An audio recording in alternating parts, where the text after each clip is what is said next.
প্রত্যেকেই চায় উপার্জন, কামাই, রোজগার। এবং ধীরে ধীরে যখন একজন মানুষ প্রাপ্তবয়স্ক হয়, বিবাহ শাদী করে, তো স্ত্রী, সন্তান, পরিবার হয়, তাদের জন্য তার একটা মৌলিক ভাবনা যে তাদের খাদ্য খাবার, তাদের জন্য আয় উপার্জন, তাদের রিজিক ইত্যাদি নিয়ে ভাবে। আর এটা আল্লাহরই কুদরত, এটা আল্লাহ তাআলারই কুদরত যে আল্লাহ তাআলাই এই স্ত্রী, পুত্র, পরিজন এর প্রতি আগ্রহ দুনিয়ার মধ্যে আমাদের প্রত্যেকের মধ্যে দিয়েছেন। ফলেই দুনিয়া এই পর্যন্ত আগাইছে। কেউ যদি নিজের স্ত্রী, সন্তানের প্রতি এবং তাদের উপার্জন, তাদের খাদ্য খাবার, সুস্থতা এগুলোর জন্য প্রচণ্ড আগ্রহ বোধ না করত, তাইলে মানুষ জন্তু জানোয়ারের মতো থাকত। আমার শায়েখ আল্লামা মুফতি মুশতাকুর নবী সাহেব হুজুর প্রায় বলে যে গরু তার মা চেনে না, ছাগল তার বাপ চিনে না, কুকুর বিড়াল তার জন্মদাতাকে চিনে না, তার এটা দরকারও লাগে না, সে তার মতো। কিন্তু মানুষ এরকম না। তাইলে এই জন্য কিন্তু মানুষের এই বন্ধনটা আল্লাহ তাআলারই দান। আল্লাহ তাআলাই এই আগ্রহ, শাহওয়াত মানে আগ্রহ এবং সুতীব্র আকাঙ্ক্ষা আল্লাহ দান করেছে। যেমন ধরেন কোরআন শরীফের আয়াত থেকে বুঝবেন, কোরআনুল কারীমের মধ্যে আছে যুয়্যিনা লিন-নাসি হুব্বুশ শাহওয়াত। আল্লাহ তাআলা বলেন যে আল্লাহই মানুষের জন্য সৌন্দর্যমণ্ডিত করে দিয়েছেন তার মনের আশা, আকাঙ্ক্ষা, ভালোবাসা কিছু জিনিসের প্রতি। এটা আল্লাহই করে দিয়েছেন। আল্লাহ বলছে কি কি? মিনান নিসা, এক নাম্বার তার স্ত্রীদের প্রতি, দুই নাম্বার ওয়াল বানিন, সন্তানাদির প্রতি, তিন নম্বর ওয়াল কানাতিরিল মুকান্তারা মিনাদ যাহাবি ওয়াল ফিদ্দা, রাশি রাশি স্বর্ণ রৌপ্য মানে টাকা পয়সা উপার্জন, এটার প্রতি। প্রতিটা মানুষই চায় রোজগার করতে, কামাই করতে, উপার্জন করতে।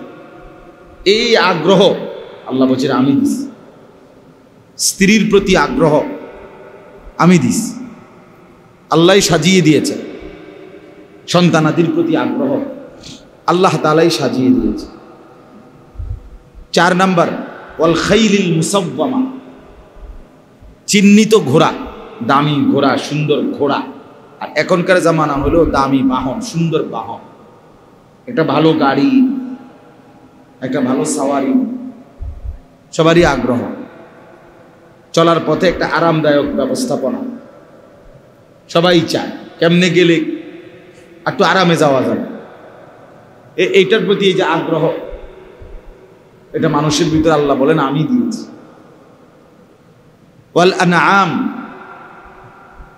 পাঁচ নাম্বার হলো চতুষ্পদ জন্তুর প্রতি আকাঙ্ক্ষা। এই যে গরু পালে, ছাগল পালে, হাঁস মুরগা পালে, ভেড়া বকরি পালে, এই যে এইভাবে মানুষ, এগুলোর প্রতি মানুষের প্রচন্ড আগ্রহ আছে। আল্লাহ তাআলা বলে এটা আমি দিয়েছি। ছয় নাম্বার হলো ওয়াল হারস, ফসলাদি, এই যে ক্ষেত, ফসল, ফল মূল, এসব কিছু, যত ফসল, এগুলো উপার্জন করা, এগুলো চাষাবাদ করা, আল্লাহ তাআলা বলেন এগুলোর প্রতি আকাঙ্ক্ষা আমি দিচ্ছি। তাহলে দেখেন এই ছয়টার মধ্যে দুনিয়ার যে মৌলিক বিষয়গুলো সবাই সে বলছে। দুনিয়াতে একটা মানুষের যে জিনিস নিয়ে আকাঙ্ক্ষা, হ্যাঁ, স্ত্রী, সন্তান, জমানো টাকা পয়সা, ভালো সাওয়ারি গাড়ি, চলাফেরার বাহন, চতুষ্পদ জন্তু এবং ফল ফসল, এগুলোর প্রতি আল্লাহ তাআলা বলেন যুয়্যিনা লিন-নাস, আমি আল্লাহর পক্ষ থেকেই এগুলো মানুষের জন্য সাজিয়ে দেওয়া হয়েছে। এগুলোর প্রতি আকাঙ্ক্ষা। তাহলে দুনিয়া আল্লাহ তাআলাই সাজিয়েছেন এবং দুনিয়ার মধ্যে এই ব্যবস্থাপনাগুলো আল্লাহ তাআলাই সাজিয়েছেন। সূরা কাহাফের মধ্যে আছে, ইন্না জাআলনা মা আলাল আরদি জিনাতাল্লাহ। আল্লাহ তাআলা বলেন, এই জমিনের যা কিছু আছে সব আমি বানিয়েছি জিনাতাল্লাহ, জমিনের সৌন্দর্য হিসাবে, আমার বান্দার কাছে আকর্ষণীয় করে, সুন্দর করে, লোভনীয় করে আমি বানিয়েছি, আমি বানিয়েছি। তাইলে এখন দেখেন, উপার্জন, কামাই রোজগার, স্ত্রী সন্তানের জন্য প্রত্যেকটা মানুষের ভিতরে এই মানসিকতা, এই ইচ্ছা আকাঙ্ক্ষা, এটা আল্লাহ তাআলার দান। ফলে মানুষ কষ্ট থেকে কষ্ট, বোঝা থেকে বোঝা, ভারী থেকে ভারী কাজও কর্ম করে থাকে স্ত্রী সন্তান পরিবারের মুখে হাসি ফুটাবার জন্য, ঘর পরিবারের সংসারের চাহিদা পূরণের জন্য। বিশেষ করে দেখেন যারা প্রবাসী, এই উপার্জনের জন্য, শুধু উপার্জন, স্ত্রী সন্তান নিয়ে পরিবারের রোজগার, কামাই রোজগার, এদের উপার্জনের জন্য বছরের পর বছর হাজার হাজার মাইল দূরে, লক্ষ মাইল দূরে, পুরা দেশ, পরিবার, বংশ, সমাজ, ঘর সবার থেকে বিচ্ছিন্ন হয়ে মাসের পর মাস, বছরের পর বছর দিন কাটে। সৌদি আরবে আমি এইবারও এমনও ভাই দেখছি, জিদ্দা থাকে 28 বছর ধরে সৌদি আরব, 32 বছর ধরে সৌদি আরব। তাহলে এই বাচ্চারা যদি 14 বছর বয়সে কিংবা 16 বছর বয়সে গিয়ে থাকে, এরপরে যদি আজকে 32 বছর থাকে, তাহলে 32 আর 16 কত হইল? তো তার আর হায়াতের রইল কি? তার আর জীবন যৌবন আর রইল কি? বাকি আছে কি? সুখের আর জিরাইবার, অবসর নেবার টাইম করি, শেষ তো এমনি এমনি হায়াত। 28 বছর বিদেশ, তার রইলটা কি? তা এই যে লম্বা সময় উপার্জনের জন্য, রিজিকের ফিকির, উপার্জনের ফিকির, স্ত্রী সন্তানের মুখে খাদ্য তুলে দেওয়ার ফিকির। আচ্ছা, এরপরে দেখেন দেশে আমাদের জীবনের প্রত্যেকের 60 বছরের বুড়া মানুষ অথবা 18 বছরের যুবক মানুষ, সবার দিলের মধ্যে এই ঘর পরিবার, স্ত্রী সন্তানের উপার্জন, একটু আরামে থাকা চলা, তাদের জন্য একটা ঘর, তাদের জন্য একটু জমি, তাদের জন্য একটু টাকা পয়সা, তাদের একটু আরামের ব্যবস্থাপনার জন্য আমাদের প্রত্যেকের জিন্দিগি বেশি অংশ, বলা যায় মূল অংশই জিন্দিগির এর পিছনেই ব্যয় হইতেছে। ঘন্টার পর ঘন্টা কর্ম করতেছে এই সংসারের একটু উপার্জন বাড়াইবার জন্য, বউ বাচ্চা নিয়ে, সংসার নিয়ে একটু ভালোভাবে চলার জন্য। তাহলে কি বোঝা গেল? উপার্জনের নেশা, আগ্রহ, আকাঙ্ক্ষা এই দুনিয়াতে প্রত্যেক মানুষের ভিতরে আল্লাহ প্রদত্ত, আল্লাহই দিয়েছেন।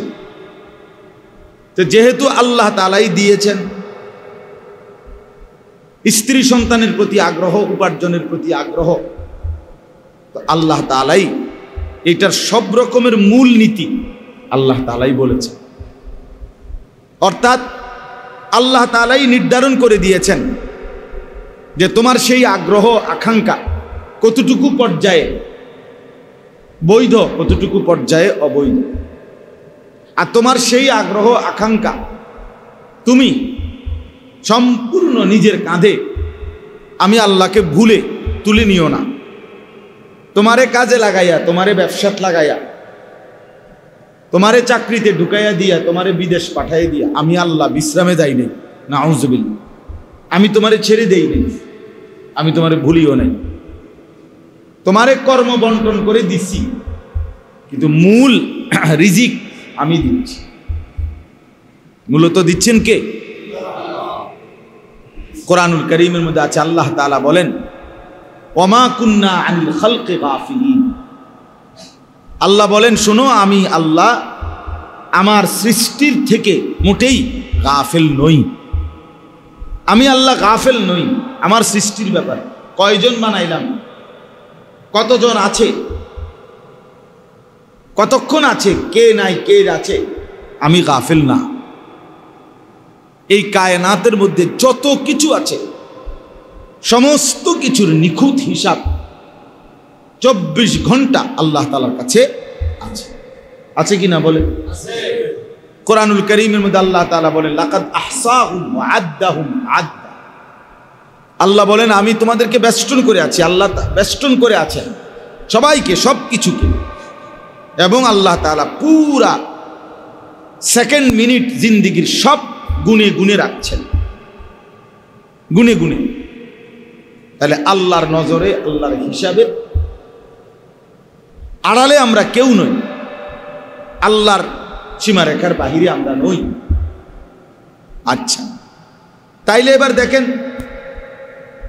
এই কথাটা আল্লাহ তাআলা এই আয়াতে এবার বুঝাইতে চাইছেন যে বান্দা, তোমারে বানাইছিও আমি, তোমার মধ্যে উপার্জনের আকাঙ্ক্ষা, কামাই রোজগারি করার যে আগ্রহ, এটা আমি দিছি।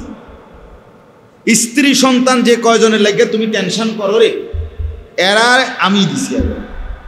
তাহলে যেহেতু সবটা বিষয় আমার দেওয়া, যেই জমিনের উপরে তুমি উপার্জন করবা সেটা আমার, যেই আসমানের নিচে তুমি উপার্জন করবা সেটা আমার, যেই সূর্যের আলোতে তুমি কামাই করবা সেটা আমার, যেই দিনের আলোতে তুমি উপার্জন করবা সেটা আমার। জাআলনান নাহারা মাআশা, আল্লাহ বলেন উপার্জনের জন্যই আমি দিনের আলো বানাইছি, আর বিশ্রাম আর নিদ্রা ঘুমের জন্যই আমি রাত্রি বানাইছি, রাত্রি বানিয়েছি। তাইলে আল্লাহ তাআলা বলেন সব যেহেতু আমার, উপরের দিকে যা তাও আমার, নিচের দিকে যা তাও আমার, তুমিও আমার, পরিবারও আমার, অর্থ উপার্জনের এই আগ্রহ এটাও আমার। তো সব যেহেতু আমার, তাহলে আমার নির্দেশনাটা, আমার ফয়সালাটা, আমার কথাটা তোমার দিলে লাগে না কেন, অন্তরে বসে না কেন? আমার কথাটাকে তুমি বারবার প্রত্যাখ্যান করো। কথা বুঝেন নাই? যেখানে আল্লাহ তাআলাই বললেন তুমিও আমার, স্ত্রী সন্তানও আমার, আসমান জমিনও আমার, সবই আমার, উপার্জনের আগ্রহ বানাইছি আমি। তাইলে তুমি অন্যায়ভাবে উপার্জন করো কেন? হারাম রোজগার করো কেন? আমার নিষেধ অমান্য করো কেন? আর আমার কথার উপরে তোমার আস্থা নাই কেন? আমি তো বলেছি বারবার যে আমি তোমার স্ত্রী সন্তান যে কয়জন নিয়ে তোমার ফ্যামিলি, এটা আমি দিছি, আমার হিসাব আছে। অতএব আমি আমার হিসাব মতে প্রত্যেকের রিজিক পৌঁছাবো। এটা তুমি বুঝতেছো না, মানতেছো না কেন? কেন আমার নিষেধ, আমার হুকুম, আমার বিধান লঙ্ঘন করছো? কোরআনুল কারীমের মধ্যে আল্লাহ তাআলা বিভিন্নভাবে আল্লাহ তাআলা কোরআনে কথাটা বলছে, ওয়া কাদ্দারা ফিহা আকওয়াতাহা। আল্লাহ তাআলা বলেন আমি জমিনের মধ্যেই আমার সমস্ত সৃষ্টির জন্য, তাদের জন্য যে কুত, খাদ্য, আহার আমি আল্লাহ তাআলা নির্ধারণ করেছি। তাহলে আমার জমিনের মধ্যেই আমার মাখলুকের রিজিক আমি রাখছি। কথা বুঝছেন কিনা বলেন? আল্লাহ তাআলা কোরআনে বলেন ইন্না কুল্লা শাইইন খালাকনাহু বিকাদার। নিশ্চয়ই আমি আল্লাহ সব কিছু সৃষ্টি করেছি পরিমাণ মতো। ঘাটতির কোনো সুযোগ নেই, ঘাটতির কোনো কি নাই, সুযোগ। ওই এই কোনার ছেলেগুলো বেশি যন্ত্রণা করতেছে নাসির ভাই। মানে দুই একজন ফাজিল আছে, এই দুই একটা ফাজিলের কারণে বাকিরা কষ্ট পাইতেছে। দুষ্ট কোনো সবাই হয় না, এটা নিয়ম। যেই কোনো মজমাতে দুষ্ট কি হয় না, 100 জনে লাইন ধরলে লাইন ভাঙ্গে একজন, 100 জনে কোনো লাইন ভাঙ্গে না। কিন্তু ওই একজনই পুরা 100 জনরে তখন যন্ত্রণা দেয়। সবাই তখন কথা শুরু করে, এই বেটা তুমি লাইন ভাঙছো কা, এই লাগিয়ে গেল মাছে গেছে। এখানে দুষ্ট একজন বা দুইজন আলগা জিন সোয়ার হয়েছে, এগুলোকে হেরা বাকিদেরকে যন্ত্রণা দিতেছে। জিনের কারণে। এই জন্য তোমরা আপাতত জিন তাড়ানোর জন্য কমপক্ষে আউযু বিল্লাহি মিনাশ শাইতানির রাজিম এটা পড়ো, তো কামে দিবে, দেখবা জিন যাইব, আলগা যেটা ভর করছে এটা চলে যাবে। তাহলে আল্লাহ তাআলা বলেন ওয়া ইম মিন শাইইন ইল্লা ইনদানা খাযাইনুহু, আল্লাহ তাআলা বলেন এমন কিচ্ছু নাই, আমার এই সৃষ্টিতে এমন কিছুই নেই যার জন্য আমার কাছে অসংখ্য ভান্ডার খনি নাই, এমন কিছুই নাই।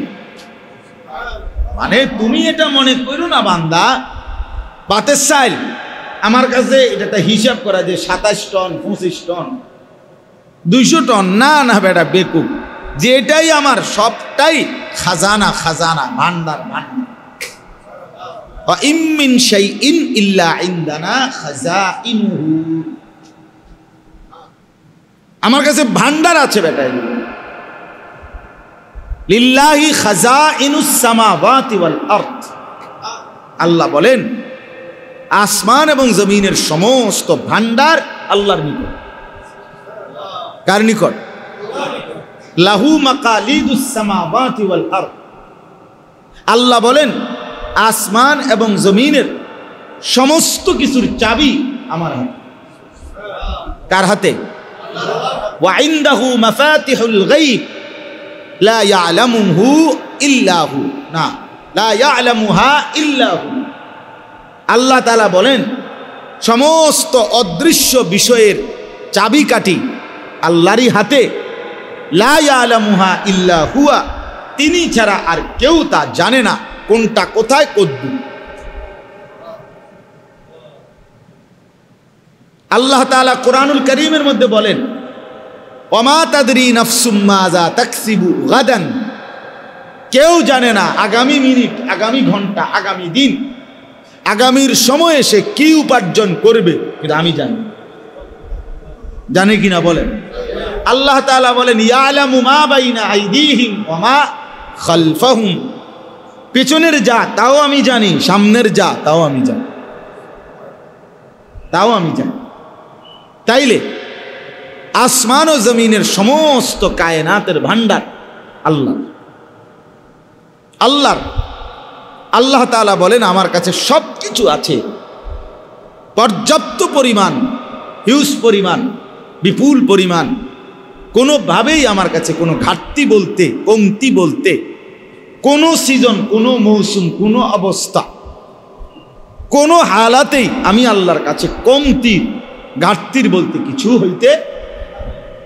হ্যাঁ, আল্লাহ এরপরে বলেন ওমা নুনাজ্জিলুহু ইল্লা বিকাদারিন মা'লুম, তবে আমি আল্লাহ তাআলা সব কিছু নাজিল করি পরিমাণ মতো, নির্ধারিত একটি পরিমাণ হিসাবে। এটা আমার বন্টন, এটা আমি আল্লাহ তাআলার ফয়সালা, এটা আমার তাকদীর। আমি সব কিছু সেটিং করে ধারাবাহিকভাবে পরিমাণ মতো নির্ধারিত সেভাবে নাজিল। আপনি মনে করেন আপনার আজকে আগামী 10 বছরের যা পেঁয়াজ লাগবো এটি আপনার খেতে হয়ে গেছে মনে করেন, তো আমি এটি তুলবেন কোন? কথা বোঝেন নাই আপনি? পেঁয়াজ তো হয়ে গেছে মাশাআল্লাহ, অনেকটি রাখবেন কোন? 10 বছরের পেঁয়াজ এটি পচে যেত না তো? তাহলে এই বছরে যদি সব পেঁয়াজ উঠে হয়ে যায়, আগামী 30 বছরের পেঁয়াজ, তাহলে এটি থাকবো কোন? কথা বুঝছেন? আগামী 30 বছরের চাউল যদি সব ধান হয়ে যায় এবার, তো এতগুলো গোডাউন পাইবেন কই? আপনি রাখবেন কই? একবার ইউরোপিয়ান এক মূর্খ দার্শনিক নামের, তাদের কাছে দার্শনিক, আমাদের কাছে মূর্খ, এরকম এক দার্শনিক পণ্ডিত, আমরা পত্রিকায় আরে বইতে, উর্দু বইতে নিজে পড়ছি, সে বেটা ঘোষণা দিছিল আগামী 30 বছরের ভিতরে যদি জনসংখ্যা নিয়ন্ত্রণ করা না হয়, বার্থ কন্ট্রোল, জন্ম নিয়ন্ত্রণ ঠিকমতো করা না হয়, তাহলে এই ইউরোপের মধ্যে গম, ইউরোপের মানে রুটির জন্য যে মেন উপাদান গম, এটার প্রচণ্ড ঘাটতি হয়ে যাবে, মানুষ ক্ষুধা, দারিদ্র্য এবং দুর্ভিক্ষের নিশ্চিত মুখোমুখি হবে। মজার ব্যাপার হলো ওইখানে রিপোর্টে লেখছে ওই কিতাবে যে পরবর্তী অল্প সময়ের ব্যবধানে ওই যেই দেশগুলোর উপরে সে ভবিষ্যৎবাণী করছিল ওই দেশগুলোতে এই পরিমাণ গম উৎপন্ন হয়েছে, শেষ পর্যন্ত গুদামজাত করে অসংখ্য অগণিত টনে টনে গম তারা আগুনে পুরাইয়া জ্বালাইয়া সাইকেল হয়েছে। এটি থনের আর জায়গা আর কোনো ব্যবস্থাপনাই নাই, বাট এটি থুইব করে এটি কি মাটির তলে নি থুইত? তাইলে ওমা নুনাজ্জিলুহু ইল্লা বিকদারিম মা'লুম, সাংঘাতিক কথা এটা। আল্লাহ, আমি তো আল্লাহ তাআলা, তুমি আপনার যে 4 ছেলে হইলে, আপনার যে 4টা 5টা ছেলে হইলে, মেয়ে হইলে, সন্তান হইলে ঘাটতিতে পড়ে যাবেন, আপনি বুঝছেন, তাহলে আমনের 5 ছেলে সহ সবার হায়াতের যা ভাত তরকারি এটি এক লগে দিয়ে লাগ, তাহলে তো আপনি নিশ্চিত হইবেন যে না ঘাটতি হইতো না। এটি রাখবেন কোন কথা বুঝছেন না? আপনি এটি হেফাজত থুইবেন কোন? তো তাইলে আপনার যেই বাচ্চা সামনে আসবে তার রিজিক আছে না নাই এইটা আপনি এখন বুঝলেন কিভাবে? কেউ তো জানে না আগামীর মুহূর্ত। বেটা, তুই নিজেই তো জানস না আগামী মিনিট তুই বাঁচবি কিনা, তো তোর 30 বছর পরে ফুতে ভাত খাইতে পারবো কিনা এটা তুই বাঁচবি কেমনে? বেকুবের কি বাতরান দেখে এরকম বেউকুফে বলেন। এজন্য বার্থ কন্ট্রোল, জন্ম নিয়ন্ত্রণ অথবা জনসংখ্যা নিয়ন্ত্রণ, পপুলেশন নিয়ন্ত্রণ, এটা একটা ফালতু মতবাদ। ফালতু ফালতু ফালতু, ফয়কার ফা ল তরসুগের তু, ফালতু বাজে কথা, একদম ভুয়া কথা, ভুয়া ভুয়া, একদম ভুয়া, একদম ভুয়া। এই পৃথিবীতে প্রথম যখন জন্ম নিয়ন্ত্রণ এর প্রথম যখন এই আমেরিকানরা, ইউরোপিয়ানরা এই মতবাদ প্রচার করছে পৃথিবীতে, 2টা বিষয় দেখাইছে। মেইন বিষয় এক হলো মানুষ বাড়লে আবাসন বাইরে যাবে, অর্থাৎ তাকে থাকার ঘর, থাকার জায়গা দিতে হবে বেশি। তাহলে সমস্যা কি হবে? সমস্যা হলো ফসলের জমি কমে যাবে, উৎপাদনের জমি কি হয়ে যাবে? কমে যাবে। এই 2টাই মেইন কথা ছিল। আবাসন কি হয়ে যাবে? বেড়ে যাবে। উৎপাদনের জমি কি হয়ে যাবে? কমে যাবে। জমি তো আর বাড়ে না, পৃথিবী তো আর 3টা হয়ে গেছে না, কথাটা বুঝছেন না? তাইলে আপনার অথচ আজকে এত বছরের ভিতরেও ওই মূর্খরা, ওই বেঈমানরা এই মিথ্যা ভ্রান্তিকর মতবাদ দিয়া কবরে চলে গেছে, জাহান্নামে চলে গেছে। মুশরিকরা যারা এগুলো মতবাদ দিছিল, কিন্তু আজকে পর্যন্ত পৃথিবীতে কোথাও মানুষ, এখনকার অবস্থা হইল মানুষ এক ভবনেই 1 গ্রামের মানুষ আঁটে, কথা বুঝছেন কি না? 10 তলা এক বিল্ডিংয়ে 500 মানুষ, 1000 মানুষ কি করতে পারে? আরামসে থাকতে। তাইলে না আবাসন বাড়াতে কোনো অসুবিধা হয়েছে, না ফসলের জমির কোনো সমস্যা হয়েছে, না খাদ্য খাবারের উৎপাদনের কোনো অসুবিধা হয়েছে, কোনো কিছুরই কোনো অভাব নেই। আমি শুধু ওই দিনও বলছি, আমি একটা বিষয়, শুধু একটা, এই মুহূর্তের সিজনের একটা বিষয় চিন্তা করেন। শুধু আশ্চর্য লাগছে আমার কাছে, লাগে এটা যে রূপালী আম, যে রূপালী আম দেয় এখন যেটা খাইতেছি আমরা সবাই আজকে মাসখানিক ধরে, সুবহানাল্লাহ সুবহানাল্লাহ। সারা বাংলাদেশের কত বাজারে, কত হাজার বাজার বাংলাদেশের ছোট বড়, লাখ লাখ কি পরিমাণ রূপালী আম, কারি কারি, ক্যারেট ক্যারেট। আর একটা এক জায়গা এই নিমসের আমার নিজে আমাদের জহির ভাই নিমসের মুকাম মাদ্রাসার মুহতামিম কইতেছে, হুজুর এই যে ট্রাককে ট্রাক নামতেছে, তো একটাও মুকামের পরে আর থাকে না, সব কে খায় কে নেয়? এত আম বাংলাদেশের থেকে কেমনে উৎপাদন হইল, কিভাবে খাইল, কেমনে চল, চিন্তা করেন আপনি কোন? পুরা বাজার দখল দিয়ে লাইছে। কোনো আম এখন আর অন্য কোনো নামের আমের নামও কইতে না মানুষ, আম কি তার রূপালি, আম রূপালি মানে এই রূপালি আর এইটাই আম, আবার এটাই মজা। সুবহানাল্লাহ, সুবহান। ওই বেঈমান যদি দেখতো এই জন্ম নিয়ন্ত্রণ মানুষ বাড়লে সমস্যা হইবে, তারে যদি নিমশের বাজার কদ্দুর বইয়ান যাইতো তে বুঝলো তুই শুধু আমের ক্যারেটটি গণবি, এরপরে তোর তরকারির ক্যারেট না মামু পরে তোর মাথা দিয়া, তুই আগে শুধু আমের টি গণ, এরপরে না রয়েছে তরকারি। কি সমস্যা হয়েছে বলেন? তা আল্লাহ তাআলা বলেন, আমি আল্লাহ তাআলার কাছে আমার ওয়া ইম মিন শাইইন ইল্লা ইনদানা খাযাইনুহু, আমার জমিন, আমার হিসাব, আমার পরিকল্পনা, আমি রব্বুল আলামিন অপরিকল্পিতভাবে কিছুই করি নাই। আর আমি আমার সৃষ্টির ব্যাপারে আমি গাফেল নই। আমি বানাইছি কয়জন, খাওয়াবো কয়জন, দেব কয়জন, জায়গা লাগবে কদ্দুর, ফল লাগবে, ফসল লাগবে, খাদ্য লাগবে কদ্দুর, রিজিক লাগবে কি, এটা আমি আল্লাহর কোনো হিসাব ছাড়া এমনি দিয়া অনেকটা ফেঁসে পড়ে গেছি, এইটার নাম বুঝি আল্লাহ। নাউজুবিল্লাহ, এটা কি খামখেয়ালি কথা? এতটা অযৌক্তিক, অবাস্তব, অবান্তর কথা কিভাবে হইতে? তাইলে এই আয়াতের মূল বক্তব্য হলো, আপনাদের কাছে আমি যে কথাটা বুঝাইতে চাচ্ছি, এই যে কয়জন বসছেন, আমারও এখানে বয়ান করার কথা ছিল না। আমার আজকে বয়ান ছিল গাজীপুর, ঢাকা। জুমার নামাজ পড়াইবার কথা ঢাকা, মোহাম্মদপুর, কোনোটাই হইছে না। দেশের এই পরিস্থিতি, ঢাকাতেও যাই নাই, মাহফিল এলাকাতেও যাই নাই। আমি তো এমনি স্বাভাবিকভাবে চান্দিনাতেও জুমা পড়াই, রেজিস্ট্রি, সাব রেজিস্ট্রি জামে মসজিদে, তো এইখানেই জুমা পড়াইছি। তা আজকে আর বয়ান হবে না, ওই মাহফিলগুলো, দুইটা মাহফিলের একটাও। পরে আমাদের মাওলানা ইয়াসিন জাফরি ভাই, মুফতি নাসির ভাইয়ের মাদ্রাসার আজকের এই মজলিস আমার বড় ভাই আসবেন ইনশাআল্লাহ। এই কারণে ওনারা খুব আবদার করছেন। আমি বলি ঠিক আছে, বলে বলাই দরকার, জেন দিয়া জাফাই কইতে লিস, মালিকের কথা বলতে থাকা, কবি ইধার কবি উধার, কখনো এদিকে কখনো সেদিকে, কখনো একজন কখনো হাজার জন, কখনো ছোট জায়গা কখনো বড় জায়গা, কখনো রাত কখনো দিন, কখনো আলো কখনো অন্ধকার, কবি জমি পর কবি আরশ পর, কবি দর বদর, কখনো নিচে কখনো উপরে, কখনো দুয়ারে দুয়ারে, মুঝে কোই ঘর নেই।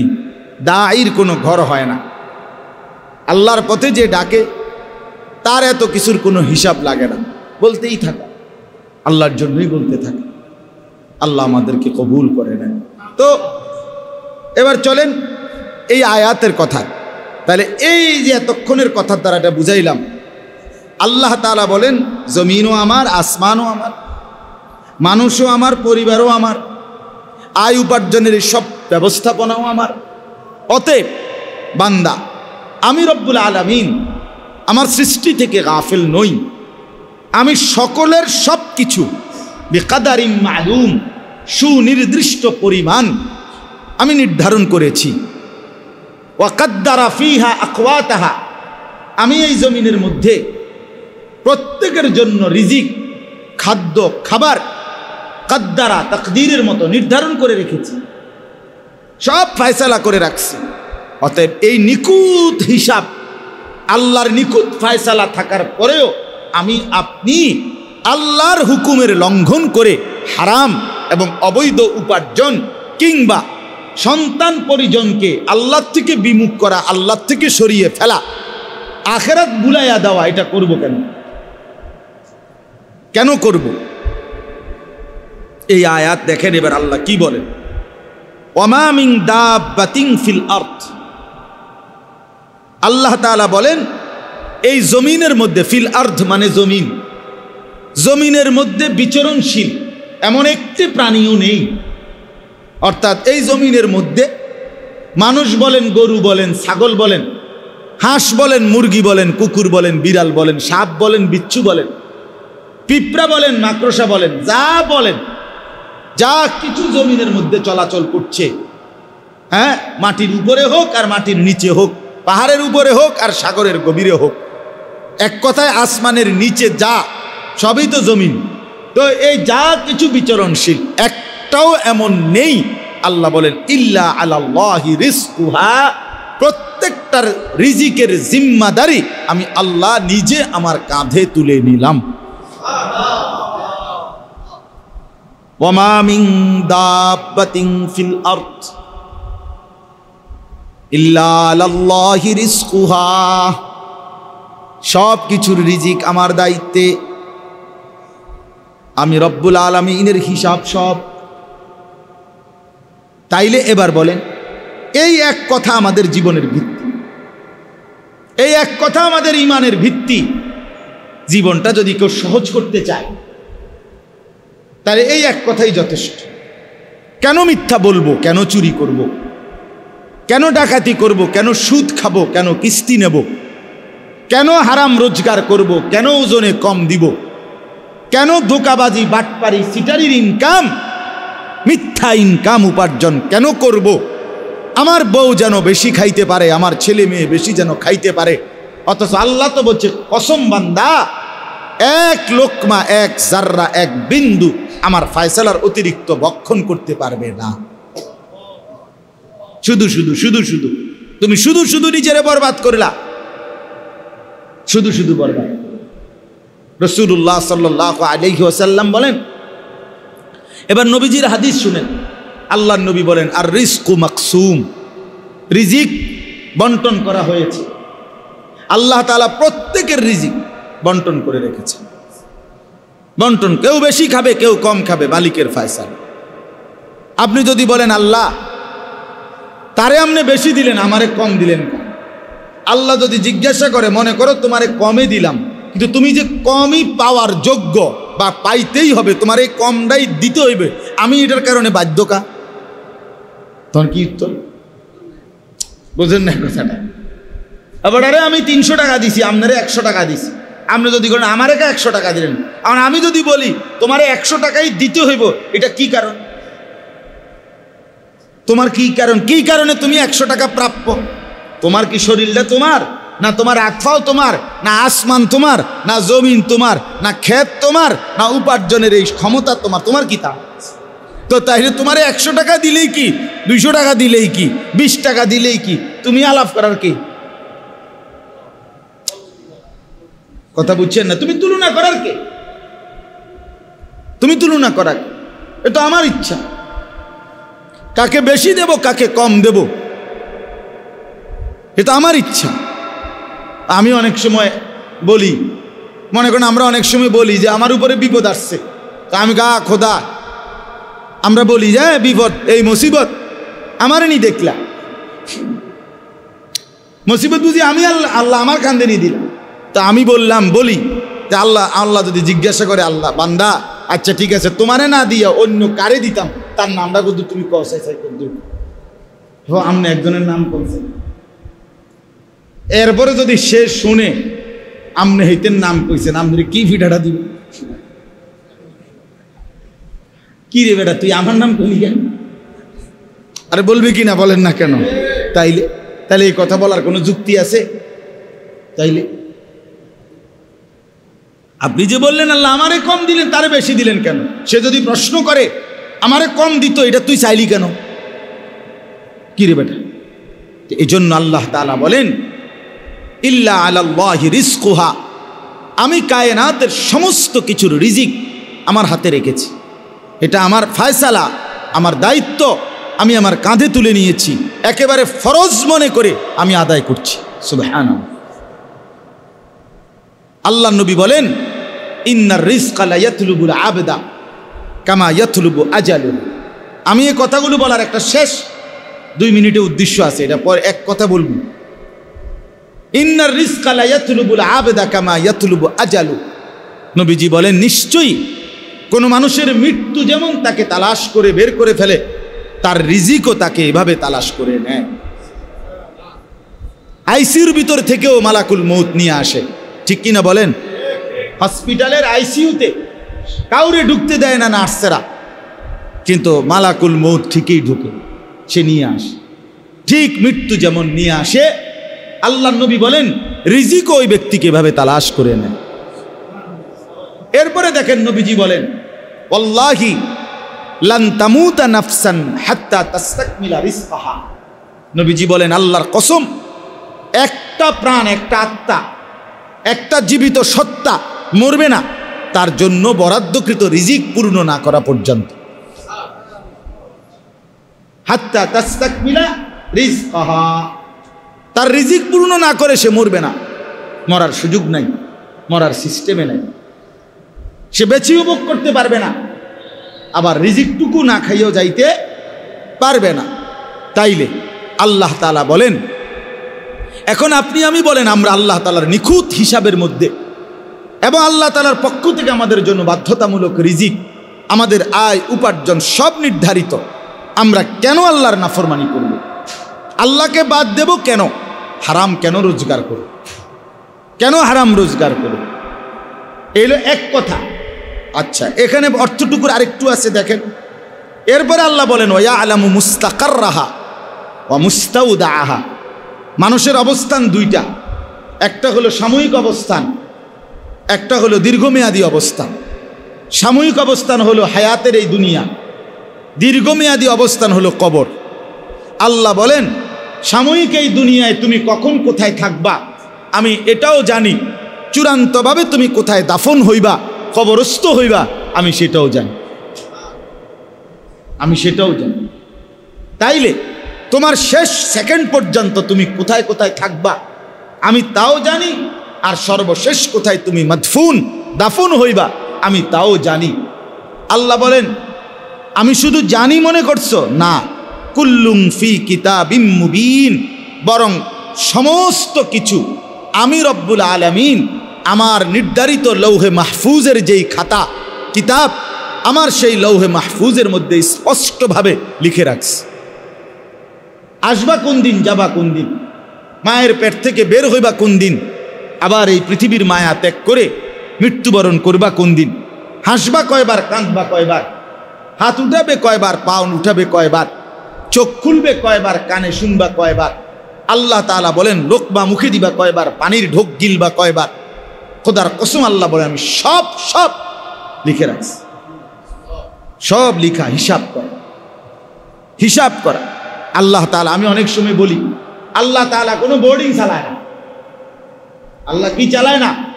বোর্ডিং। বোর্ডিং বুঝেন না? আরে মাদ্রাসার যে বোর্ডিং ছাত্ররা জেনে খায়, আল্লাহ বোর্ডিং চালায় না। বোর্ডিং চালায় না মানে কি? মানে বোর্ডিংয়ের সিস্টেম হইল, বোর্ডিং যিনি সুপার, যিনি বোর্ডিং বাবুসি অথবা বোর্ডিংয়ের হিসাব রক্ষক, উনি মাদ্রাসার প্রিন্সিপালের কাছে আইসা বলে হুজুর আজকে কিতা দিতাম, তো উনি জিগায় বাজারে কিতা আছে, আজকে তরকারি কি আছে, দুন্দুল আছে, তারপরে দিয়ে আপনার শসিন্দা আছে, লতসিম আছে, ঢেঁড়স আছে, আলু আছে, হ্যাঁ, তো দাম কেমন? তো দাম হুজুর মোটামুটি লতসিমটা একটু আলুর লগে মিলাইয়া দিলে খারাপ হইতো না, দামে ফসাইব, দাও এটা দাও। তাইলে বাজারে কি আছে এটার উপরে ভিত্তি কইরা তাৎক্ষণিক মশওয়ারা কইরা এমনি বোর্ডিং চালা। আল্লাহ তাআলা কোনো এমন না যে ফেরেশতা এসে জিজ্ঞেস করছে আল্লাহ এই মোট মানুষ হলো 800 কোটি, আজকে সকালের নাস্তা কি দিতাম? তা আল্লাহ তাআলা জিজ্ঞাসা করছে ফেরেশতা মোট পরোটা আছে কয়টা, আর এমনি স্বাভাবিক রুটি আছে কয়টা, আর ভাত আছে কয় কেজি, এটি একটা হিসাব দাও। এরপরে ভাগ করে দিতে আছি যে পরোটা খাইব কয়জন, রুটি খাইব, এমনি এমনি এটি বোর্ডিং চালাইতে আছে নাকি? রব্বুল আলামিন বলেন কুল্লুম ফি কিতাবিম মুবিন, বরং আসমান জমিন সৃষ্টির 50,000 বছর আগে আমি আল্লাহ প্রতি লোকমা, প্রতি ফোঁটা, প্রতি বিন্দু লিখে রাখছি, সব লেখা। ওয়ামা মিন দাব্বাতিন ফিল আরদি ইল্লা আলাল্লাহি রিজকুহা ওয়া ইয়ালামু মুস্তাকাররাহা ওয়া মুস্তাওদাআহা কুল্লুম ফি কিতাবিম মুবিন। রব্বুল আলামিন বলেন, আবারও সেই আয়াত বলেন ওমা নুনাজ্জিলুহু ইল্লা বিকাদারিন মালুম, আমি সব কিছু নাজিল করি নির্ধারিত পরিমাণ হিসাব করে। ইন্না কুল্লা শাইইন খালাকনাহু বিকাদার, আল্লাহ বলেন আমি সব কিছু সৃষ্টি করেছি পরিমাণ মতে, কোনো অপরিকল্পিত কিচ্ছুই আমার নাই। আমি রব্বুল আলামিনের ভান্ডারে কোনো কমতি নাই, আছে কি? এইবার এই কথাগুলো কেন বললাম, এই আয়াত পড়লাম কেন, কি বলতে চাচ্ছি আমি? এক নাম্বার কথা হইল হারাম রোজগার কেন করবেন। দুই নাম্বার কথা হইল ছেলে মেয়েকে দিন থেকে, আল্লাহর কোরআন থেকে, মূল কথা এটা আমার টার্গেট ছিল মূলত এই কথাটা বলা, সন্তানকে, ছেলে মেয়েকে আল্লাহর কোরআন, রসুলের সুন্নাহ, দিন শিক্ষা থেকে কেন বঞ্চিত করবেন। এই কারণে কি, যে এইভাবে পড়লে, এইভাবে দিন শিখলে, আল্লাহর কোরআন নবীর সুন্নাহ শিখলে, কোরআন সুন্নাহর ইলম অর্জন করলে ঠিক মতো খাইতে পাবে না, ঠিক মতো দুনিয়ার হায়াত চলবে না, খাদ্যের কষ্ট পাবে, থাকার কষ্ট পাবে, বিয়া করতে অসুবিধা হবে, জিফুত কম হইব, অথবা টাকা পয়সার টানা হেঁচড়া পড়বে, অভাবে পড়বে। এটাই ছিল বিষয়। যদি এইটা মানসিকতা না হয় তাহলে বাচ্চাকে আল্লাহর কোরআন থেকে, যদি এটাও কারণ না, বলে আপনি যদি কর না বাতের চিন্তায়, টাকার চিন্তায়, উপার্জনের চিন্তায় আমি আমার বাচ্চাকে কোরআন শিখাই নাই, এই চিন্তায় না, তাইলে তো আপনি আচ্ছাইতে বড় গাদ্দার, যে আপনি আল্লাহকে বিশ্বাসই করেন না, আল্লাহর কোরআন লাগবে এটা মনেই করেন না, তো আপনি কি জাতের মুসলমান বলেন? একজন মুসলমান যে তার সন্তানকে কোরআন শিখাইল না, কি কারণ হইতে পারে? দুই কারণ হইতে পারে। এক কারণ হইল ভাত মাছ চাল ডাল চাকরি উপার্জন, দুনিয়া চলার ক্ষেত্রে কষ্ট পাবে, কথা বলেন না কেন? এটা একটা কারণ হইতে পারে, এই কারণে পড়াইলাম না। আরেকটা হলো আমি আল্লাহকেই মানি না, কোরআনকেই মানি না, ইসলামকেই মানি না, এটা কিছু কোনো পড়ালেখা আমি এটাই মনে করি। তো দুটোটার কোনোটার অনুমতি আছে কি? কথা বলেন। এই ভাত মাছ চাল ডালের কষ্ট পাবে এই কথাও যদি কেউ বিশ্বাস করে, মনে মনে ভাবে, তো তার ঈমান থাকবে তো? কথা বলেন না কেন? আল্লাহ তাআলা এতভাবে বলার পরও তুমি বলতে আসো না আপনি ফাইতেন না,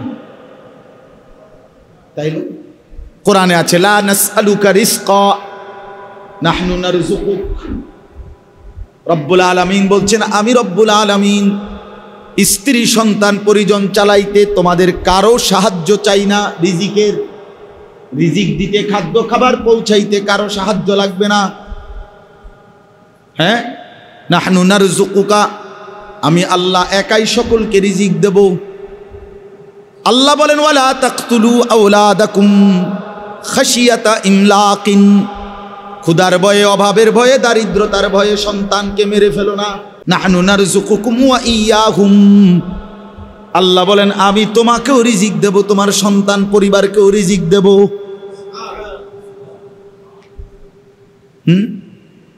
তোমার দাদা মরছে আর তো তোমারে আমি রিজিক দিছি, তোমার বাপ মৃত্যুর পরেও তো আমি আল্লাহ তোমাকে কামাই রোজগারের ক্ষমতা দিয়েছি। তোমার বাপ তো মনে করছিল হেবড়া মরলে আর তুমি কিছু করতে পারতা না, অন করো কেমনে? কথা বলেন না কেন? তোমার বাপের বাপ দাদা তো মনে করছিল হেবড়া মরলে তোমার বাপে কিছু করতে পারবে না, কিন্তু তোমার দাদা মরার পরেও তো তোমার বাপ মৃত্যু পর্যন্ত রোজগার করেছে, করেছে কিনা বলেন? অতএব কোন যুক্তিতে সন্তানকে দিন থেকে বঞ্চিত করা, আল্লাহর কোরআন থেকে বঞ্চিত করার কোনো অধিকার, কোনো যুক্তি নেই। শুধুমাত্র খামখেয়ালি, গাফলতি, অথবা আল্লাহর প্রতি আস্থার অভাব, আখিরাতের প্রতি বিশ্বাসের অভাব, আর কিচ্ছু না। শুধুমাত্র এই ছাড়া আর কিছু না। খাদ্য খাবার রিজিক, দুনিয়া কার কতটুকু পূরণ হবে তা তো আল্লাহ তাআলার পক্ষ থেকে ফয়সালা করা আছে, সব নির্ধারণ করা আছে। এই জন্য দয়া করে আপনারা যে কয়জন বসছেন প্রত্যেকের কাছে অনুরোধ, প্রতিটা সন্তানের দ্বীনের পিছনে তার নামাজ, তার আখিরাত, তার আল্লাহর কোরআন শেখা, এক্ষেত্রে মূল দায়ভার শিখলো না, পড়লো না, পারলো না, এক্ষেত্রে মূল জবাবদিহিতা খোদার কসম শুধুই কেবল মা বাবা, মূল বিষয়। সাফ কথা মনে রাখতে, অর্থাৎ কি বুঝাইতে চাইছি বুঝেন নাই। আপনি যদি মনে করেন এই ছেলেটা নামাজ পড়ে নাই কেন, আল্লাহর কোরআন পড়তে পারে নাই কেন, এটা আমগো গ্রামের মসজিদের ইমাম সাহেবের জবাবদিহি করব হাসরের ময়দানে, জি না, ভুল, আপনি জবাব দিতেন। আমগো গ্রামের মাদ্রাসার মুহতামিম সাহেব মুফতি নাসির হে জবাব দিব না, মুফতি নাসিরের আব্বাও জবাব দিব না, আমনে জবাব দিব। আল্লাহ নবী সাল্লাল্লাহু আলাইহি সাল্লামের হাদিসটা আমি পড়ছি, নবীজি বলছেন কুল্লু মাউলুদিন ইউলাদু আলাল ফিতরা, প্রত্যেকটা মানব সন্তান আল্লাহর পক্ষ থেকে ইসলাম মানার যোগ্যতা নিয়েই ভূমিষ্ঠ হয়। কি মানার? সৃষ্টিগতভাবে। আমি অনেক সময় আল্লাহ আমাদের খুলনার হজরত, বিশেষ করে বাংলাদেশের অন্যতম একজন বুজুর্গ হজরত মাওলানা মুফতি নুরুল আমিন সাহেব, হজরত খুব এটা বুঝায় যে আল্লাহ তাআলা প্রত্যেক মানব সন্তানকে, মানুষকে ইসলাম মানার যোগ্যতা দিয়ে শরীরটা সাজিয়েছেন, গঠন করেছেন, সৃষ্টি করেছেন। হজরত বলেন এখানে জেদ্দুর, এইখান থেকে এদ্দুর, এই তালু হাতের জেদ্দুর, মানুষের এই মুখের এখান থেকে এইখান এদ্দুর, অর্থাৎ আল্লাহ যে বলছে দুই হাত দিয়া সমস্ত মুখমণ্ডল ধৌত করা, এটা যে একটা ফরজ অজুর মধ্যে, এইটা জেদ্দুর, এখানে জায়গাটাও এদ্দুর, পানি লইলে এখানে পূর্ণ হবে এদ্দুর। অর্থাৎ আল্লাহ পাক মানার যোগ্যতা দিয়েই শরীরটাকে গঠন করছে। হযরত বলেন যে নাকের নরম জায়গায় এই যে পানি পৌঁছানো ফরজ, গোসলের সময় ফরজ, এখন নাকের নরম জায়গায় পানি পৌঁছাইতে পানি লাগে জেদ্দুর, হাতের কোষ করলে হাতের মধ্যে পানি আটে এদ্দুর, সহজ হিসাব। আল্লাহ তাআলা বলছে তসবিহ পড়ো, নবী গুন্না বিভিন্ন সংখ্যা বলছে 33, 34, কথা বলছে 100 বার, কখনো বলছে 10 বার, আছে না তসবিহ? এখন আমার তসবিহ নাই, সারাক্ষণ থাকার সুযোগও নাই, একটা মানুষের তসবিহ সারাক্ষণ নাও থাকতে পারে, কিন্তু আল্লাহ তাআলা তখন আমি যদি কই আমারে তো আল্লাহ তসবিহ পড়তে কইছে, নবী বলতে বলছে, এখন আমি পড়ার মতো কোনো যোগ্যতা আমার হাতের মধ্যে নাই, আঙ্গুলে, কারণ হইলো আমার এই আঙ্গুল দিয়ে এই আঙ্গুলে গুনা যায় না, এই আঙ্গুল দিয়ে এই আঙ্গুলে 33 বার আমি গুনে না। আল্লাহ বলে না না, আমি দেখছো না একটা আঙ্গুল বাঁকা করে দিছি, এইটা দিয়েই তো তসবিহ গোনার মতো যোগ্যতা দিয়েই আঙ্গুল সেটেল করে দিছি, ইবাদতের যোগ্যতা দিয়েই আমি কি করছি, নাহলে এই 4টা আঙ্গুল এদিকে, এটা সমস্যা কি, এটা বেহা হয়ে গেল, আল্লাহ করে না বেহা হয়েছে না, কামই করছে, এটা অনর্থক নয়, এটা অনর্থক। হ্যাঁ, হিসাব করা, হিসাব করা। কুল্লু মাউলুদিন ইউলাদু আলাল ফিতরা, আল্লাহ তাআলা বলেন আমি রুকু সেজদার উপযুক্ত যোগ্যতা দিয়েই কনুই বাঁকা। কেন কনুই বাঁকা হয়, কেন কোমর বাঁকা হয়, কেন তুমি বসতে পারো, কেন তুমি শুইতে পারো, গরু কেন বসতে পারে না, ছাগল কেন সোজা হইতে পারে না, সাপ কেন সোজা হইয়া দাঁড়াইতে পারে না, এই গাছ কেন বসতে পারে না? হ্যাঁ, আল্লাহ বলেন কোন সৃষ্টি শুধু দাঁড়িয়েই থাকে, আমার কোন সৃষ্টি শুধু উপর হইয়াই আছে গরু ছাগল, আমার কোন সৃষ্টি শুধু বসেই আছে পাহাড়গুলো, আমার কোন সৃষ্টি শুধু শুয়ে আছে যেই সমস্ত কীট পতঙ্গ মাটির সাথে লম্বা হওয়া সাপ বিচ্ছু এগুলো, কিন্তু তুমি দাঁড়াইতেও পারো, উপরও হইতে পারো, বসতেও পারো, শুইতেও পারো। তো তোমার শুধু ভাত মাছ, শুধু পেশাব পায়খানা, শুধু যৌন চাহিদা পূরণের জন্যই যদি হইতো, তাহলে ওই গরু ছাগল কুকুর বিড়াল সাপ বিচ্ছু এগুলোর তো আমি এক অবস্থাতে রাখাই, তাদের খাদ্য, তাদের মানে যৌন চাহিদা, তাদের পেশাব পায়খানার প্রয়োজন পূরণ করতেছি, ঘুমের প্রয়োজন পূরণ করতেছি। তো তোমারে কেন আমি আল্লাহ 4 ভাবে বানাইলাম, দাঁড়াইতেও পারো, উপরও হইতে পারো, বসতেও পারো, শুইতেও পারো। রব্বুল আলামিন বলে শুধু ভাত মাছ চাল ডাল, শুধুমাত্র খাদ্য পানি আর ঘুম আর পেশাব পায়খানা আর যৌন চাহিদা পূরণের জন্য নয়, বরং আমার নামাজ, আমার সেজদা, আমার ইবাদত করার জন্য বানাইছি বলেই আমার ইবাদত নামাজের মধ্যে দাঁড়াইতে হয়, উপর হইয়া রুকু দিতে হয়, আত্তাহিয়াতুর জন্য বসতে হয়, সেজদা দিতে শুইতে হয়। এই জন্য আমি আল্লাহ শরীরের গঠনটাই এভাবে বানাইছি। নইলে তুমি নামাজ পড়বা কেমনে, নইলে তুমি রুকু দিবা কেমনে, নাইলে তুমি আত্তাহিয়াতুর জন্য বসবা কেমনে, নাইলে তুমি সেজদা দিবা কেমনে? হ্যাঁ, এই জন্য যেই সমস্ত অপদার্থ নামাজ পড়ে না, এগুলো মানুষও না, প্লাস্টিকও না। হ্যাঁ হ্যাঁ, আমি তো সবসময় বলি, এগুলো যেগুলো বেনামাজি, যেগুলো বছরের পর বছর ফজরের নামাজ পড়ে না, 5 ওয়াক্ত নামাজ পড়ে না, এগুলোকে আফ্রিকার জঙ্গলে কিংবা সুন্দরবনের জঙ্গলে ওই জন্তু জানোয়ারদের সাথে শিফট করলেই ভালো ছিল। তারা ওদের সাথে থাকলে সবচেয়ে আরাম পাইতো, কারণ তাদের সমগোত্রীয় জাতি তারা পাইতো, তাদের মতোই প্রাণী তারা পাইতো। তারা তখন মজা পাইতো যে আমরা এমন এক জগতের সাথে আছি যেখানে কেউ সেজদা দেয় না, কেউ রুকু করে না, কেউ আজান দেয় না, এখানে কোনো নামাজ দেয়। তাইলে একটা সুন্দর লাগতো যে আমরাও জানোয়ার, লগে থাকিও জানোয়ার, কিন্তু এখানে তো মানুষ থাকে। আর আল্লাহ তাআলা মানুষকে তো বানাইছেন গোলামির জন্য, ইবাদতের জন্য। এই জন্য মানুষ সেজদা ছাড়া থাকে কেমনে? মুসলমান সেজদা ছাড়া থাকে কেমনে? হ্যাঁ বলেন মিয়া, এইখানে যে কয়জন আছেন, এ ছেলে পেলে তোমরা যে কয়জন আছো, তোমরাও মনে রাখো, জিন্দিগি মানে সদর বদন না, জিন্দিগি মানে মোবাইল না, জিন্দিগি মানে তামাশা না। হ্যাঁ, আল্লাহ নবী সাল্লাল্লাহু আলাইহি সাল্লাম বলছেন, তো আমি যে উদ্দেশ্যে বলতেছিলাম, যোগাযোগ হয়েছি নি? আচ্ছা মাশা, আমার তো কথা বলার কথা ছিল 10-15 মিনিট। মাশাআল্লাহ। তাইলে এরপরে নবীজি বলেন ফাআবাওয়াহু ইউহাব্বিদানিহি, তাহলে আমার গাড়ি আগায় যাইতে বলেন, আমার গাড়িকে পাঠান। আচ্ছা, ফাআবাওয়াহু ইউহাব্বিদানিহি আও ইউনাসসিরানিহি আও ইউমাজ্জিসানিহি। এই কথাটা খেয়াল, আমি যে উদ্দেশ্যে বলতেছিলাম, নবীজি বলেন প্রত্যেকটা মানব সন্তানকে আল্লাহ পাঠাইছিলেন ইসলাম মানার কি দিয়া? আরে কথা বলেন না। কিন্তু অতঃপর তার মা বাপ আবাওয়াহু, মা বাপ ওই বাচ্চাটাকে ইহুদি বানায় দিছে, অথবা খ্রিস্টান বানায় দিছে, অথবা অগ্নি পূজক বানায় দিছে, বেঈমান বানায় দিছে। বেঈমান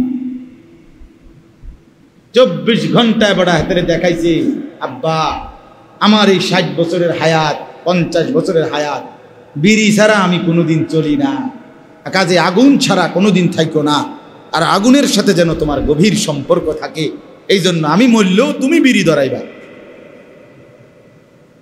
নাই তো কি, আগুনের সাথে পরিচয় করাই দিছে, আগুনের সাথে পরিচয় করাই দিছে। আমি থাকতো ঘরে টেলিভিশন কোনোদিন বন্ধ হইতে দেই নাই।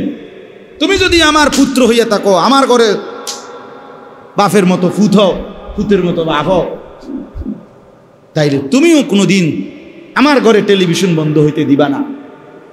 হ্যাঁ হ্যাঁ, নালে কি, উনি তো জীবনে কোনোদিন টেলিভিশন বন্ধ করে যায় নাই, ওনার মৃত্যু পর্যন্ত তো প্রতিদিন কি চলছে? তাহলে উনি ওনার স্ত্রী, সন্তান, ছেলে মেয়ের জন্য কি এই সবক দিয়ে যায় নাই? এই সবক দিয়ে যায় নাই? বলেন তো, আপনি জীবনভর দাড়ি কাটলেন, আপনার সন্তান কি সবক নিল? আপনি কি শিখায় গেলেন যে বাবা আমি জীবনভর ইহুদিদের মতো, খ্রিস্টানদের মতো নিজের চেহারা সুরতকে রাখছি, তুমিও কোনোদিন মুসলমানের সুরত ধরবা না, বেঈমানের মতোই ধরবা। তো নাই তো কি, আর নাই তো যে বাবা বিষয়টা কি, এই আমি চলতেছি বাবা বেঈমানদের মতো, তুমি ওইবা জোনায়েদ বাগদাদির মতো, হেঁটে যদি কত এটা আমনে হইতে অসুবিধা কি? কথা বলেন না কেন? একজন লোক যদি কয় যে বিড়ি খাইতে খাইতে তার ফুতেরে যদি কয় বাবা বড় হইয়া চেষ্টা করবা, একবার বাইজিদ বুস্তামি হইবার চেষ্টা করবা, তো হেই ফুতে যদি কয় আব্বা যে এটা আমনে আমারে হইতে বলতেছেন, এটা আমনে হইতে সমস্যা কি? কথা বলেন না কেন? আমনের গায়ে একা সেটা সয় না, আমনে কা ভালো হইলেন না, আপনি কেন হারাম খাইলেন, আপনি কেন অবৈধ উপার্জন করলেন? তাইলে আমার বলার উদ্দেশ্য হইল ওই আগের কথা আবার মিলান। রব্বুল আলামিন রিজিক সবার বরাদ্দ রাখছেন, শুধুমাত্র টাকার জন্য খাদ্য খাবারের জন্য সন্তানকে দিন থেকে বঞ্চিত করেন না, লাভ হবে না। মা বাবা দায়ী থাকবে, নবীজি বলছেন মা বাবা দায়ী থাকবে। এই মহল্লার যে কয়জন মুসলমান আছেন মৃত্যু পর্যন্ত ওসিয়ত করে যাবেন যে আমার সংসার, আমার সন্তান, আমার বংশের কেউ যেন মাদ্রাসা ছাড়া একজনও যেন না হয়, সবাই আল্লাহর কোরআন যেন শিখে। আলহামদুলিল্লাহ, আমার আব্বা, আমরা 5 ভাই 3 বোন, আমার বাবা রেখে গেছেন। আমরা 5 ভাই 3 বোন, আর আমাগো ভাই বোন আর ছেলে মেয়ে মিল্লা, আর আমার মা আছে এখন বরাবর 25 জন। আমরা 25 জন, আমার গুণা একবারে 25 জন। এই 25 জনের মধ্যে আমাদের 5 ভাই 3 বোন, আমরা হলাম 8 জন, মা হলে 1 জন, তাহলে 9 জন। তাহলে 25 জনের থেকে 9 গেলে আর কত থাকে? 16, 9 6 16 জন। এই 16 জন বাচ্চার একজনও আল্লাহর কোরআন ছাড়া, রসুলের সুন্নাহ শিখে নাই, কোরআন শিখে নাই, একজনও নাই। আলহামদুলিল্লাহ, একজন। এবং আল্লাহর ঘরে এইবারও মক্কায় মদিনায় আল্লাহ যে কয়দিন রাখছে, এইবারও হজ্জে মালিকের কাছে তওয়াফে আল্লাহর ঘরে বারবার এই দোয়া করছি যে আল্লাহ আমার খানদান, আমার বংশ যেন একজনও কোরআন ছাড়া না হয়। কোরআনে আছে আল্লাহর নবী ইব্রাহিম আলাইহিস সালাম দোয়া করছেন, ওমিন যুররিয়াতিনা উম্মাতাম মুসলিমাতান লাক। ইব্রাহিম নবীর দোয়া, আল্লাহর ঘর কাবা বানাইয়া ইব্রাহিম নবীর দোয়া ছিল যে আল্লাহ আমার বংশধর, ওমিন যুররিয়াতিনা, আল্লাহ আমার বংশধরকে সর্বযুগে উম্মতে মুসলিমা, আপনার অনুগত বানাইয়েন। ওমিন যুররিয়াতিনা উম্মাতাম মুসলিমাতাল লাক ওয়া আরিনা মানাসিকানা। আল্লাহ আমারে, আমার সন্তান বংশধরকে আপনার ইবাদতের, আপনার বন্দিগির সমস্ত নিয়ম কানুন শিখায়া দেন। কেমনে পড়বো নামাজ, কেমনে দেব যাকাত, কেমনে করব হজ, কেমনে করব কুরবানি, আপনার বন্দিগি আপনি শিখায়া দেন। অতুবা আলাইনা, যা কিছু ভুল ভ্রান্তি গুনাহ নাফরমানি তওবা করছি মাওলা, আপনি মাফ করে দেন। ইন্নাকা আনতাত তাওয়াবুর রহিম, আপনি তো সবচেয়ে বেশি তওবা কবুলকারী, আপনি দয়ালু মেহেরবান। আরো শুনেন, আরো শুনেন, আল্লাহর কোরআনে আল্লাহ বলেন ইব্রাহিম নবীর আরেকটা দোয়া। ইব্রাহিম নবী আল্লাহর কাছে দোয়া করে বলেছেন, রব্বি জাআলনি মুকিমাস সালাহ, আল্লাহ আমি ইব্রাহিমকে মৃত্যু পর্যন্ত পূর্ণ নামাজি বানান। কি বানান? কি বানান? সবাই বলেন, ওয়ামিন যুররিয়াতি, ওয়ামিন যুররিয়াতি, সাথে সাথে বললেন এবং আমার বংশধর সন্তানাদিদেরকেও নামাজি বানান। রব্বি জাআলনি মুকিমাস সালাতি ওয়া মিন যুররিয়াতি, আল্লাহ আমাকেও নামাজি বানান, আমার সন্তানদেরকেও নামাজি বানান। এরপরে মজার বিষয় হইল ইব্রাহিম নবী এরপরে আরো দোয়া করছে, আরো অনেকগুলো দোয়া এরপরে আছে কোরআনে ইব্রাহিম নবীর দোয়া। কিন্তু এই কথাটা বলে যে আল্লাহ আমাকে নামাজি বানান, আমার সন্তানদেরকেও নামাজি বানান, এইটা বলে আবারও বলছেন রব্বানা ওয়া তাকাব্বাল দুআ, আল্লাহ বাকিগুলো দোয়া যা করব সেগুলো পরে শুনেন, পরে কবুল করেন, এটা কিন্তু এখনই কবুল করে নেন। আল্লাহ এখন এটা আগে হয়ে যাক, এটা কবুল করছেন নি কোন আগে এটা ক্লিয়ার করেন, 40 কম